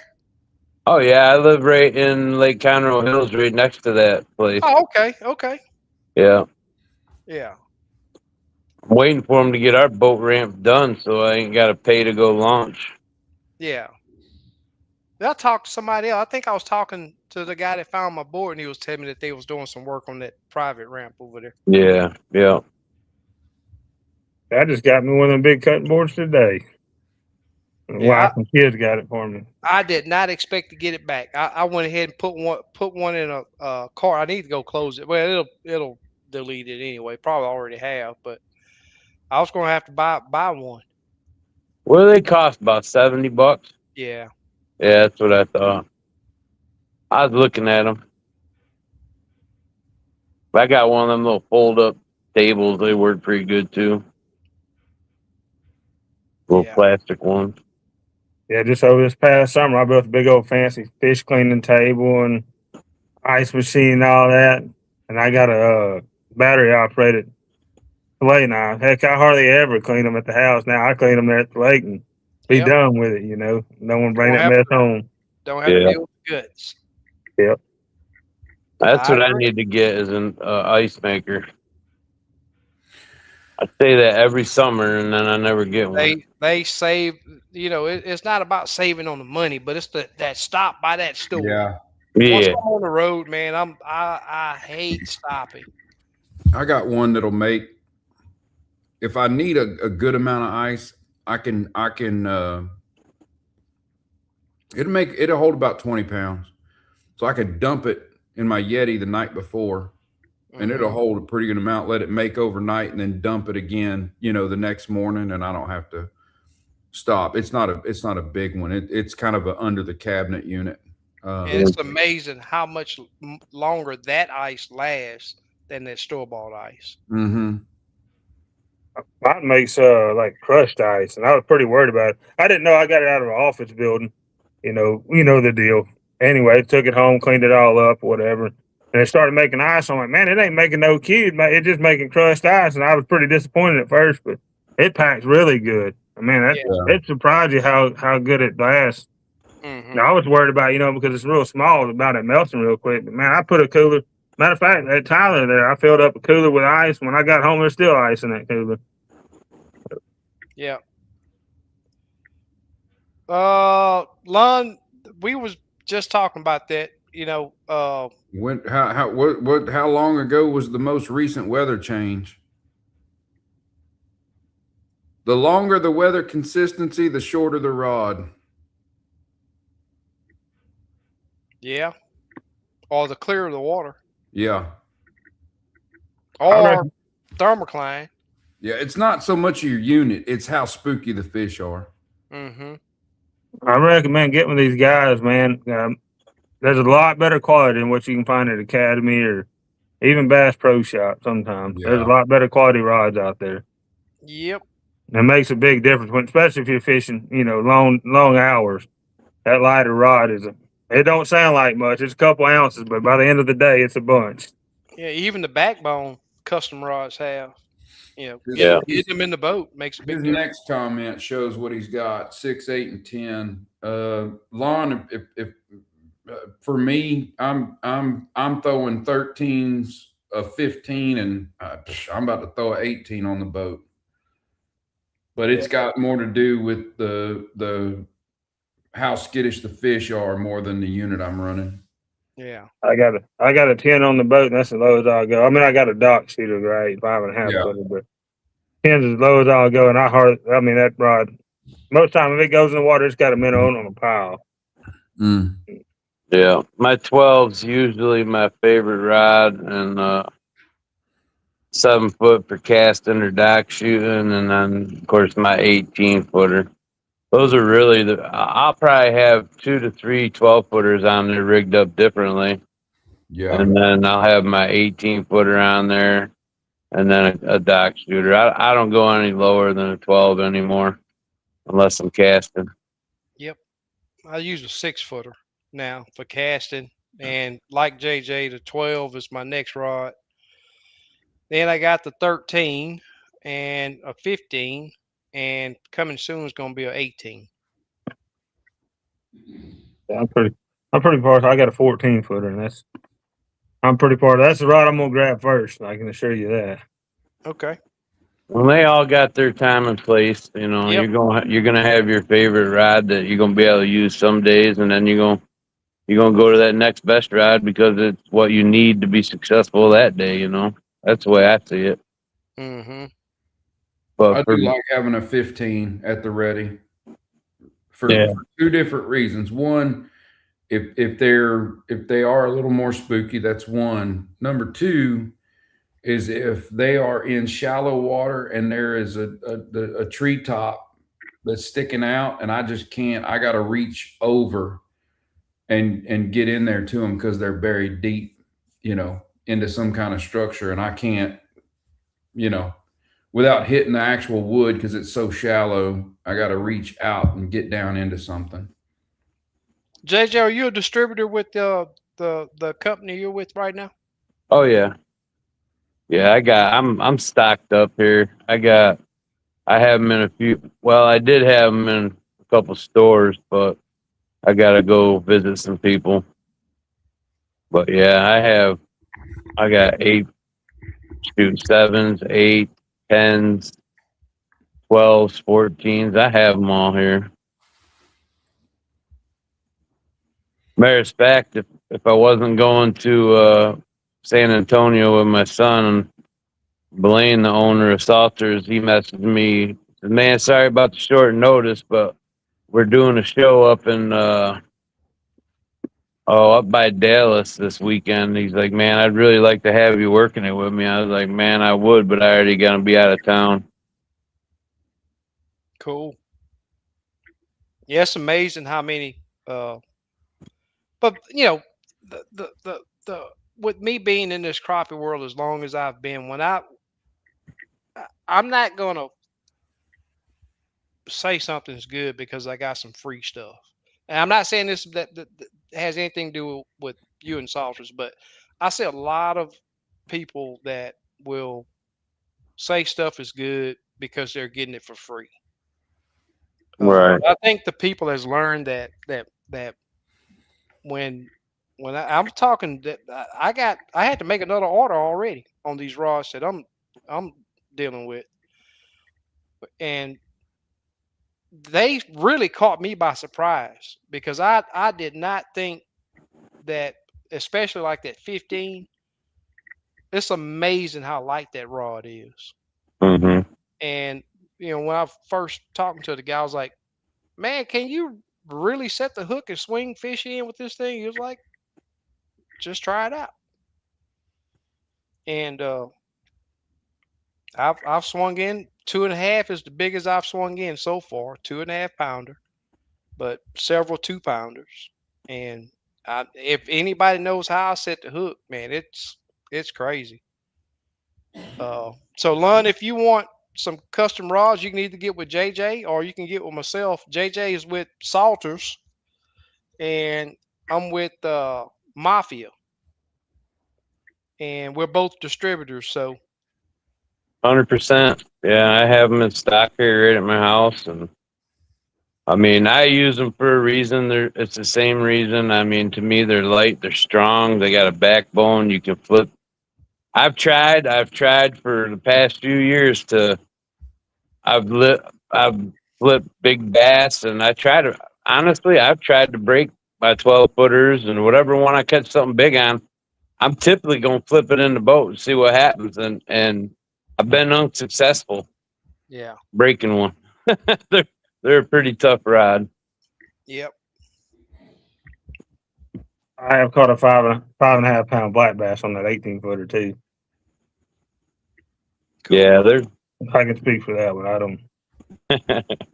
Ford Chevy Dodge, right? It's what you it like. is Put it in your hand and see what you like. 100%. Now, don't get me wrong. I put a mafia rod in my hand there at that Somerville, and they're nice and light. They really are. And I mean, that's the kind of rod you want to fish with all day. So Mhm. props to them. They can get them that light and they're that durable. You know what I mean? So they got something going. Yeah. One thing that I'll mention too is I know you've a lot of people have seen that it's called boat to trailer, where you drive your boat up on your truck, on your trailer, and you just drive up to the hitch and it snaps onto your boat. So I got a link to where you get free shipping uh with them. I'm signed up with them too. I'll post a link on Facebook. Wanted coming soon. I was supposed to have been done it, but I hadn't did it. I wanted to do a little video and make it fly. But you'll get free shipping. They're pretty tight on giving discounts. I had to pay full price for mine, but I Yeah. did get the free shipping. So, but I'll tell you this: the old Nitro that I bought had it on it. I hated it at first, but until I learned to use it. And I want on a boat. Well, it won't work on my doggle, so I can't put one on that. But any other boat that I have, I won't have a boat without that boat to trailer uh, winch on there. It's crazy how much safer it is and how much time it saves you. Uh, You just and run it up there on it and it locks it, huh? So lock once it you're up on. there, you're there. You can walk. Yep. You can kill your motor, everything, and then go ahead and knock it off. Mhm. Okay. Once you get off the boat, you're going to your truck. Yeah. Do Yeah. you do you do you launch and load with your trailer at the same depth? No. You still kind of out a little more when you're loading up versus launched Hmm. out? Hmm. With my Yeah. boat, you got to because that front end will die. It don't kick up till right there at the very end. Yeah. You got to have that. You got to not very much trailer in the water. No mind. Mm. You don't get that front end to pull up. See that Yeah. a lot. See that a lot at the boat ramp. They like, back up a little more. Your trailer's going out. No, man, you got to pull out. Pull out a little bit and then pull that front end up. Let it get Hmm. on them boards. Yep. Yeah. I mean, without that latch, you really got to be kind of precise when you're backing in for sure. Hmm. No, you don't want to go too deep when you're going to run it back up on your trailer because then when you shut it down, it's trying to roll back off. Walking back and So, forth on you. yeah, yeah. Well, it seems like Lon, you may know him. I know he knows Two Man Tony. Who was that? Lonnie? It says Lon the Fisherman. It may be Lonnie. Could be, yeah. He said he been thinking about trying out the orange. Yeah, they're a pretty decent rod. Yeah, I fell in love. I've been with Denali, but they're casting. They got a 6.6 that I've been using on my guide trips, and they got a really soft tip. And it's been so many times where the client had a rod, and I'm looking at the rod. The rod is bent over like this at the tip. And I was like, "He's on there. Set the hook. Set the hook. Set the hook." No, I don't feel him yet. I'm like, "Just set the hook," and they don't feel it. But the mafia is a little bit stiffer, and they're feeling the bite. Yeah, yeah. Oh, he says he's never met you. Oh, he said yes, it is Lonnie. He says he's never met you. Well, there's one person, JJ. That's the first person I know. Don't know you. It's kind of funny, yeah. I mean, Sid and I get together, we go anywhere. He's like, somebody's always saying hi to me, and he's like, man, is there anywhere we go that people don't know you? Dang it. Not in the crappie world. I mean, I try to socialize with a lot of people. Yeah, well, That's fishing what them it's about, tournaments. man. Yeah, fishing them tournaments get you known. Oh, it does. Yeah. Yeah. That's what it's about. Fellowship and mingling and learning. I mean, there's Yeah. plenty of knowledge out there, just like this live right here, man. There's lots of knowledge to be had right here. Just pay attention, pick up details, and try it. Go out there Yep. and try it your way. Figure out what works for you. That's right. Like I said, I fish totally different than a lot of these guys. As far as setup, we fishing pretty close to the same way. But like, I'm going the opposite end of the spectrum. These guys fishing braid, I'm fishing 6 pound. I mean, it's what works for you. We're fishing 12s, 13s, 14s. He's fishing 8s and 9s. Exactly. I look for little fish. They look for big fish. No big deal. That's funny. I like catching fish. Don't get me wrong. So if I think there's a chance he's going to bite, other than the tournament, now I try to choke it down during tournament. But if I'm out there fun fishing, I ain't keeping fish anyways. I'm catching all I can. Yeah. Speaking of these 18-foot, 15-foot, 18-foot rods, you guys have fished with them already. So, say for instance, you're fishing 10, 12 foot of water. If you set the hook on a fish, are you pulling line out or are you backing your rod up? It depends. I'll back some line out if I'm fishing. I'm not really gonna want to fish shallower than that. You know what I mean with that rod, but typically I will. I'll pull the drag out, keep tension on, and just pull the drag out till I get it to where I need to flip it. Mm-hmm. You start using it, you start knowing right away at what point you want. You know what I mean? It's like most any rod. You know what you want to boat flip with, the length out. So there has been times I've had to let line out, but for the most part, I mean, unless the fish are spooky, I'm using my 12. Mm-hmm. It's you can pitch out there with it just simple, long as they want to take it that way. But you get those certain cases and certain times where I got to chase them around and I got a heavier weight on or something, and I need to have that reach. That 18 is, you can't beat it. Yeah, a lot of swing with that longer rod too. But I'm choking the rod. I'm choking it most of the time. I'm gonna choke her back to me. I mean, when I set the hook on that song, I'm gonna choke her back to me. But I'm also running an outlaw net that's 12 foot long. So, and I'm netting a lot of fish. If I think it's a quality fish, Yeah. Oh yeah, in tournaments I'm doing the same. I mean, I got the same. I gotta work on that because I'm flipping everything. Now I do that fun fishing, but in the tournament, man, if I got a good one on and I know it, that net is I'm lifting with one rod and I'm grabbing the net with the other. So yeah, I'm real bad about I want that fish out of the water. Yeah. So usually I'm swinging them. Man, and the first thing that I'm looking for is when I get him up top is where can I see that hook? Is it at the rim? But usually I got to go back there and grab my net because this I'm not gonna, And that sometimes I have it on the front deck, but not often. and that's why, like on my boat, I got that rod transport rack, and my net sits right there, right at hand distance. And then a lot of times when I get into the tournament mode, I'll put my minnow cooler up there next to me, SK, Hmm. and Oh, then I'll have my outlaw net sitting on that, so it's right there within arm's reach. mm, You What know, I'm and I'll know exactly when I set the hook. I know exactly if it's a netter or if it's just a flipper. You know what I mean? So hmm That's something I've been playing with myself is where to put that net, where to hold that net at. I So got far, I found the best. I just lip it over the little. I like to stand up and fish, but I just lip it over the little bump seat there that I'm leaning up against. Lip it over that, and then it's right there. I ain't got to bend down to the deck. yeah. I'll have the handle sitting on my windshield, my passenger side windshield or whatever you want to call it. And then the net part is sitting right on my cooler. So all I got to do is grab it with my left hand while I'm raising that fish up.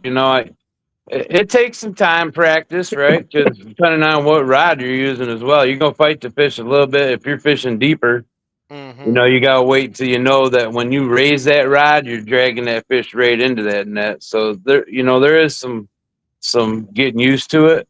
Yeah. But I mean, I grab that net with my left hand, and I one handed, I'm just like kind of throwing the net out in the water. You know what I mean? But with one hand, and you get it down with some practice, and it works pretty good. I can usually net them pretty quickly. And then once I got it in the net with my left hand, that rod's getting just thrown down on the ground, and then I'm bringing it in the boat. Yeah. Y'all Yeah. mind I'm ready. talking a little bit about fish care right now? This hot weather.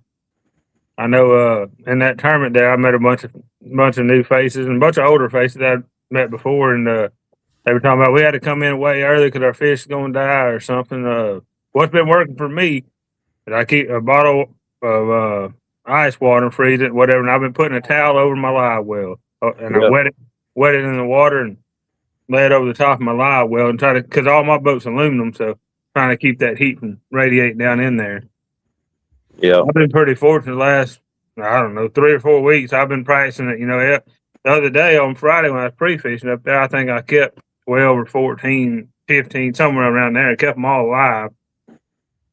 So, Well, and the nice thing about that too, Clint, is you're catching them really shallow, which I think helps. right. You get them a little deeper in the summertime when it's cooler water down there, say 20, 25 feet or whatever. It gets a little tougher. But yeah, I did the same thing even on Tyler. I threw probably 3 ice bottles of water in there, it's not all at once. Put one in there early on when the water was still a little bit cooler when I filled the live well. And then I would add to it throughout the day. I did lose one fish, but I think it was because I was hooked a little deep as well. So Yeah. One thing that I'll add is be sure to run your live well and recirc. That way you control that temperature. If You yeah. you're don't want to be constantly dumping refreshing. fresh, yeah, you don't want to keep dumping fresh Oh water in yeah, there. no, It's I gonna heat won't. up. I won't put fresh water in once I've treated it or got it cooled down.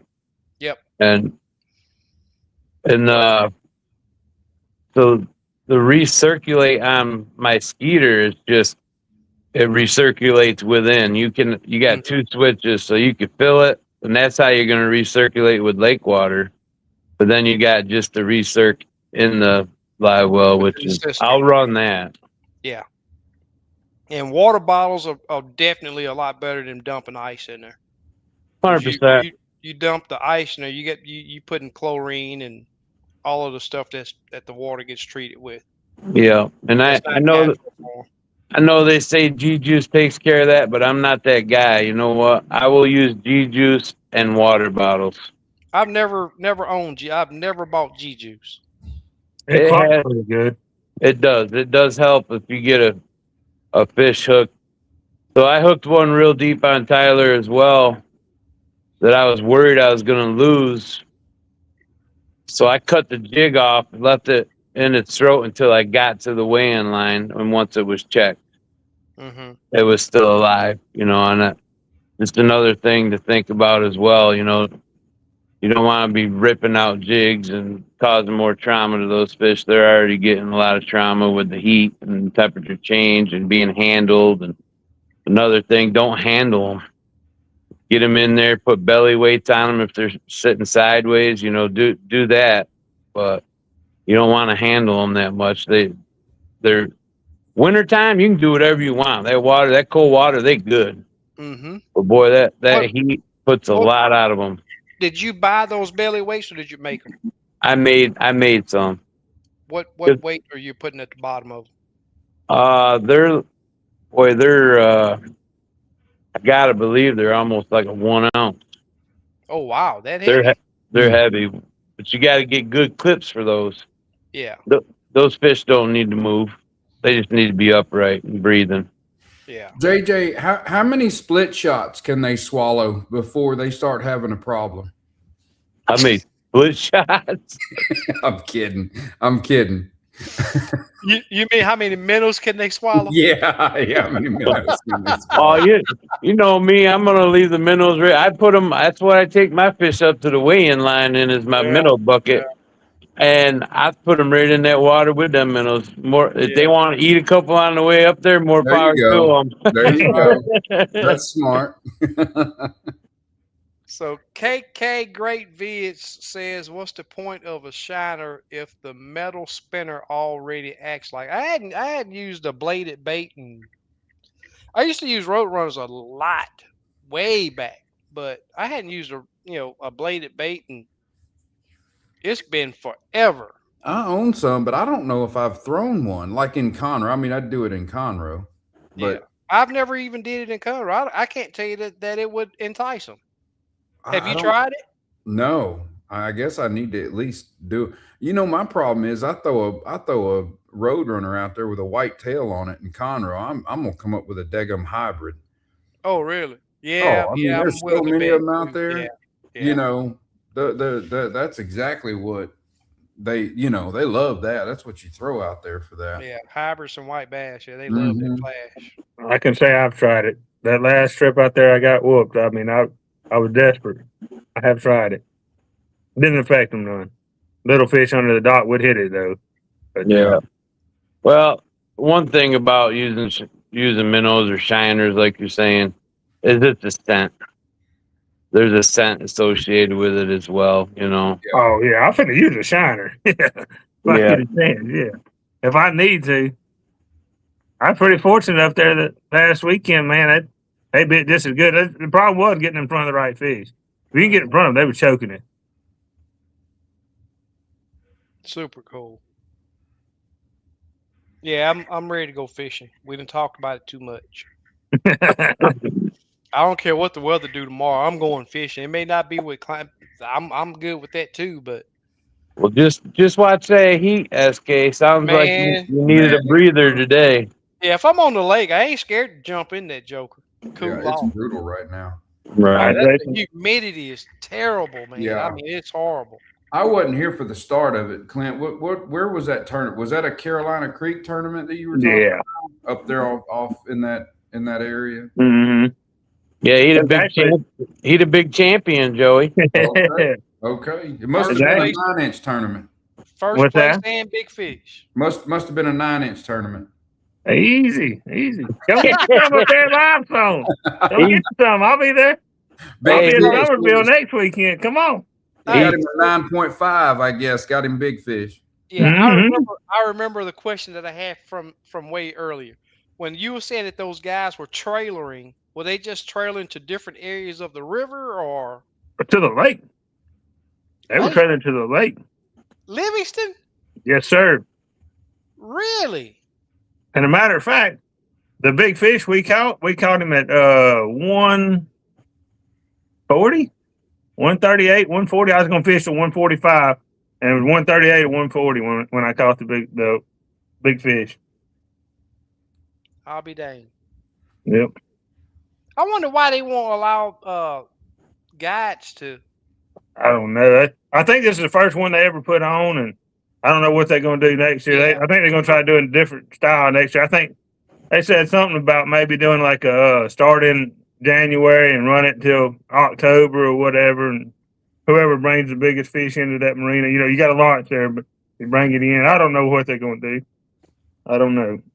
Yeah. Yeah. I talked to a guy from Livingston that was on Conroe, and he pulled up under the shade over there where I was filleting my fish at, and we talked for a bit, and I was telling him that about our tournament trail. He was like, "Yeah, but they don't allow guides to fish them tournaments." Like, what tournament are you talking about? I'm a guide, and I fish this tournament. Right. Just because you're a guide, that don't mean that you're gonna put that big sack together. No. A lot of times tournament fishing's different than guiding anyway, It Oh, it really is is. big time. Yeah, I look, I want to beat the best, man. Whoever's the best around, come on. That's who I want to beat. Yep. Oh, of course. Yep. We all want to fish against the best. Yep. But congratulations, Clint. Anyway, man, I that's appreciate awesome, it. bud. I No appreciate doubt. it. It just shows that you've been picking up. You know what I mean? You're growing as a tournament angler is what it shows. Yeah, Because you found the fish, you saw the pattern. Yes, you put some time in up there, and it takes time. You need to put time in, ahead of time if you can. yeah. It takes me a little longer sometimes to break down, but I'm starting to pick up key points, and it's fine details. It ain't a big detail to separate first to last. It's Mm. fine little details if you can pick them up. Yeah. 100%. Yep. I've had several trips in the past couple months of guys that got boats with live scope that just wanted to see what I was doing. Mostly out guys off Conroe, and I'd always have to tell them, say, "Hey, man, I know I'm blabbing a bunch of little small stuff, but them fine details is what make that fish bite." Mm-hmm. Now, I'm not shy to jump in the boat with somebody. I promise you, I will. Yeah, I'll be a net guy, bait guy, whatever you want to do, but I'm picking up details. And that's time on the right. water is unbeatable. Time on the Hmm. water is unbeatable. Hmm. No If doubt. you get a chance to go, even fishing in bad conditions, man, I think that makes a big difference.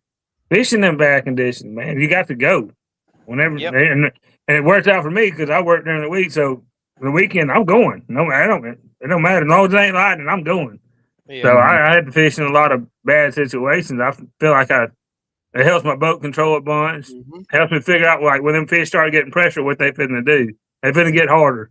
Yep. But Yeah. Makes a most of your difference. tournaments is on the weekend where there's lots of boat pressure. So Yeah. I think the one thing I've learned in taking guide trips, paying I call it paying for crappie school, but the one thing I've learned is changes are your best friend. Hmm. I mean,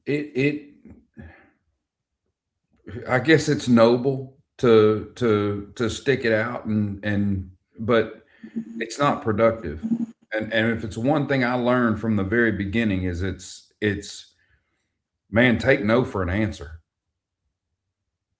Take no for an answer and change your color, change something, change locations, whatever it is, until you figure and once that first fish hits, I'd say you got an 85% chance that you're on it right then and there. I mean, Houston's got a notorious reputation for it's a different color every pile, it's a different Yeah. presentation every pile. You know what I mean? And that's there. But even at that, I would say on Lake Houston, when you've got that situation, you've got maybe what, like a variation of three different presentations that you'll cycle through, three, four, five different presentations you'll cycle through, colors, whatever, that as you go, you roll through those different ones. One of those three to five is going to work. You know what I mean? But you're never going to figure all that out if you don't make those changes. If you don't accept no for an answer from a pile that the fish ain't going to bite, man, get off of it. You know, if you see I fish but they ain't reacting, move. Stick and I, move. I catch a lot of slack for catching little fish, but I'm learning, buddy. That Yeah, big fish eats the same way that little fish eats most of the time. yeah. And I'm looking, and that first fish of the day, that telling me a whole bunch right there. That first fish, Hmm. I got to see how he reacts to what bait or whatever. You know, even if they turn away, I just learned something. And I catch a lot of fish on purpose. Sometimes, you know, them little fish. I want to see how he's going to react. I want to see what antagonizes him. Because when I run across that big fish, most of the time he's going to act like that little fish.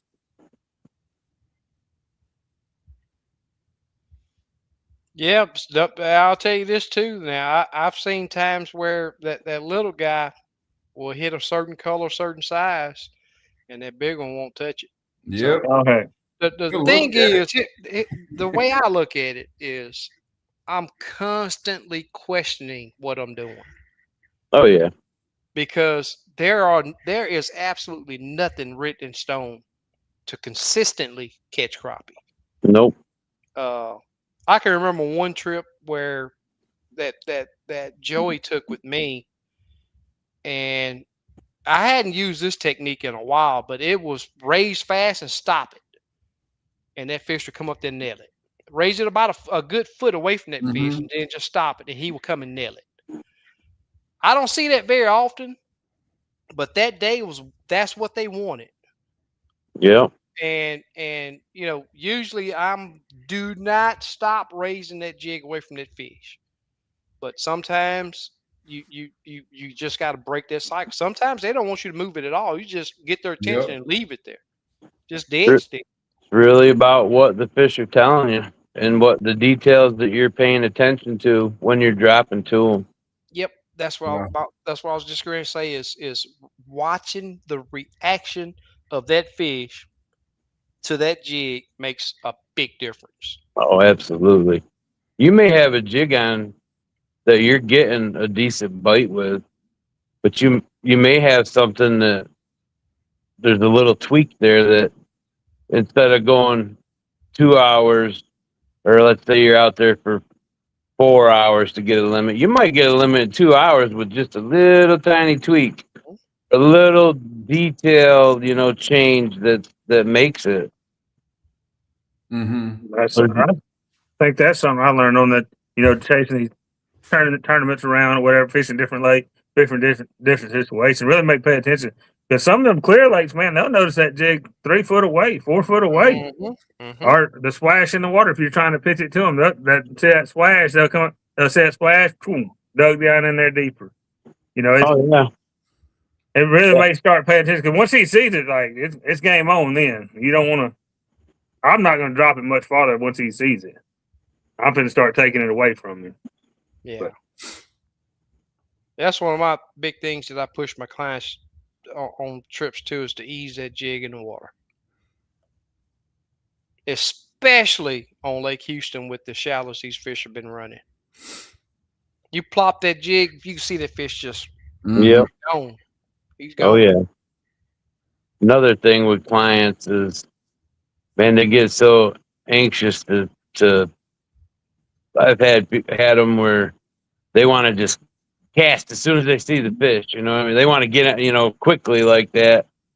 And sometimes you got to tell them, you got to slow down. You might have a shot at this fish. You know what I mean? So Hmm. I see them get real anxious, want to get on that, make a bad cast is what I guess I'm trying to say, or Yeah, a bad pitch, and it's like, no, just wait, bring it back up. Well, what do you mean? I said, bring it back up. That wasn't good. You know what I mean?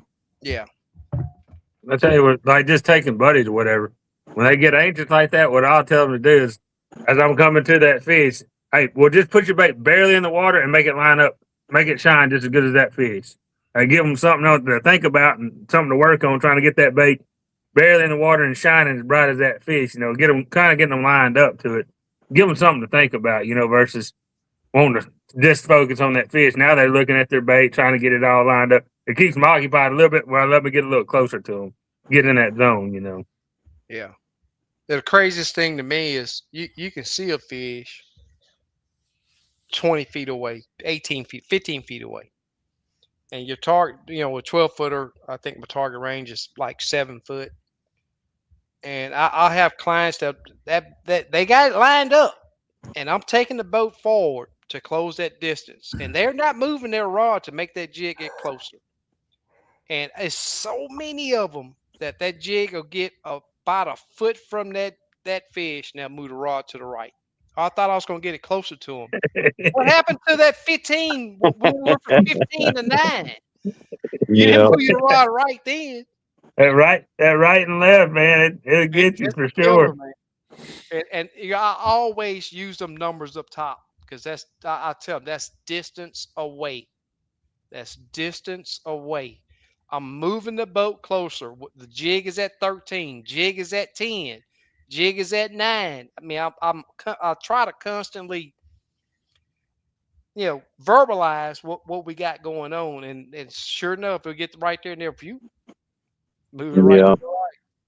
But usually they catch on after a few fish because I'm not gonna let them work me like that. I'll tell them Yeah. I can't let you work me harder Yeah. than what I need to work already. So some of them I start telling them, hey, do not move that rod. Do not move that rod. Yeah. And the Hold it guy, right there. I'm gonna put that right in that fish's mouth for you. yeah, yeah, the guy that's coming to tomorrow. He always tell all his buddies that I always holler at him. Hey, man, I don't be hollering at you, man. Yeah, you Yeah, you do do. too. You're on the river. You holler at him. Well, you ain't hollering at him enough or too much because he's Yeah. coming back, Only time SK. I holler is when it's time to set the hook. Then I You holler. guys, yeah, I know the different phrases that come out. Well, guys, I'm done. Yeah, me too. I Yeah. will tell everybody, you guys too. It is summertime, and I almost fell. There you go, JJ. I got mines right here too. But the thing is, I was drinking plenty of water today. I don't know how that happened, but it was extremely hot. But my mind was focused. I'm getting this done. I'm finishing the day. But I probably should have hooked up to it and pulled it out. So Yeah. With that heat, SK, when you really get focused on something and then all of a sudden you change up a little bit, it can hit you. it hits you really fast. Yes, it can. Yep. Another thing, hydration starts the day before. Yeah, I tell you what, you can't ever underestimate eating something. That's number one. Have good nutrients in you, and they make a sugar-free electrolyte that you can get your hands on. You need something more than just water a lot of times. Yeah. They got packets you can mix into water that are, kind of salt-based, whatever. You Yeah. can a lower sodium version of things. The element LMNT, you can get that. That's got a lot of salt to it, but at the same time, you're losing electrolytes faster than just plain water can put it back in you. And so, Yeah. I've if you been don't, trying them mountains for years. They still don't work too great. what's that? I tried The them mountains mountain, for hydration. The night blue before most mountain. of the time. No, they don't. They You don't work gotta good. put it Got to back. mix some water with it, something. Yeah. Yeah. I'll tell you this too is keeping fruit Mm-hmm. and ice down. Peaches, apples, plums, grapes. All those things are great to help you cool off. Also, like JJ, not JJ, but JR mentioned earlier that neck towel. Mm-hmm. That's another big thing. Just got to be careful out there. And I know I'm getting old, so I really have to start paying attention to it. Absolutely. How many of you guys dip your hats if you need to? Oh, I do. Yeah. It depends on what hat I got on. If it's a new hat, I'm not tipping I've been a different, brand new. I still have a tag on it. So I've been a different. Yeah. But yeah, stay hydrated. No Watch doubt. that heat. That's for sure. No doubt. No So, doubt. Well, guys, Unless y'all got something else, man, I think we've covered a lot of good topics tonight. So unless you got something Definitely. else, I think we can close it out. Yep. For Well, sure. I appreciate you guys coming on like always, and everybody in the chat really do appreciate it. And as we always say, we'll see you guys next week, same time, same flavor. Peace. See y'all. See ya.